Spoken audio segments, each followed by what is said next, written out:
సమాజంలో నాలుగో పిల్లరైన మన జర్నలిజాన్ని ఒక రకంగా అవమానపరిచినట్టు మీడియా కవరేజ్కి వెళ్ళిన వ్యక్తి మీద దాడి చేయడం అనేది ఒక సీనియర్ నటుడు మోహన్ బాబు చేయడం చాలా దుర్మార్గం పనిది. ఏ స్వార్థం లేకుండా సమాజంలోని అవినీతిని జరిగే అక్రమాలను వెలికితీసే ఈ జర్నలిజం మీద వాళ్ళు చేసే ఇటువంటి దురాగతాలు ఇకనైనా కానీ తగ్గించుకోవాలి, ఇకనైనా కానీ వాటిని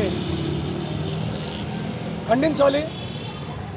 ఇటువంటి పునరావృతం కాకుండా ఉండేలా మనం ఐక్యతగా ఉండి మనం సాధించుకోవాలి కలిసికట్టుగా. ఈరోజు మన స్టేట్ ఐపీడబ్ల్యూజే పిలుపు మేరకు మనం ఇక్కడ సమావేశం జరిగింది.